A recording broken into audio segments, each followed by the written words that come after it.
Ukraine destroyed by the rule of a zany Russia's palm over Ukraine is short-lived. We can't say how the fate of Ukraine will be resolved after that. It'll most likely end with the confirmation of a pro-Russian government in the country.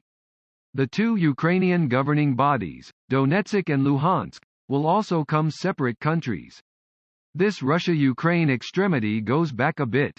Ukraine, which was under the influence of the Russian Empire in the distant history, became an independent state with the breakup of the Soviet Union in 1991. But in the face of a Russian power, it was unfit to make a strong state. This was largely due to political insecurity, rampant corruption and pro-Western programs. Russia, which has been steadily rebuilding under Vladimir Putin since 1999, had seen a clear increase in its power by the end of the first decade of the 21st century, and in 2014, with the internal extremity in Ukraine, they were suitable to seize the Crimean promontory. Funnyman Volodymyr Zelensky will take over the administration of Ukraine in 2019. Volodymyr Zelensky became a well-known funnyman in Ukraine from 2015 to 2019 through the teledrama, Menial of the People. It presented a videotape of a high academy history schoolteacher getting chairman of Ukraine after being exposed to a videotape that his scholars accidentally posted on YouTube. It further illustrated how he'd make the country prosperous by barring fraud and corruption. The program gained immense fashionability in the country and people began to rally around Zelensky.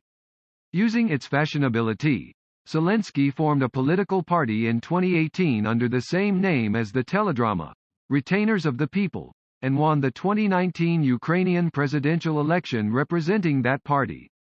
With a record 73.2% of the vote, he defeated the peremptory president.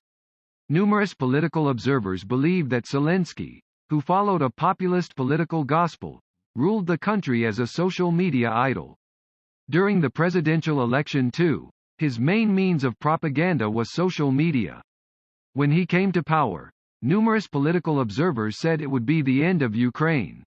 Also, Zelensky's diplomatic statements, conduct and movables, which the country began to make according to its televised image, plunged Ukraine into a number of new problems. At times, he indeed relentlessly blamed and scouted Russian President Vladimir Putin, saying that peace would come to Ukraine one day when there was a power struggle in Russia.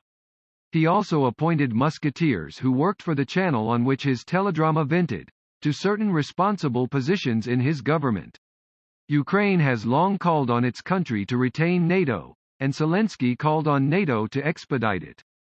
Bringing NATO, which is made up of Western powers, including the United States and Britain, to its doorstep was a tactic that would have a major impact on Russia. Russia, which has long studied Zelensky's program, launched its eruption of Ukraine in February 2022.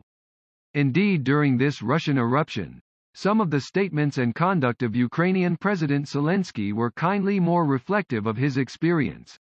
This chain of events that took place in Ukraine after Zelensky came to power is the stylish academic illustration of the desolation that populist choices can beget in a popular country.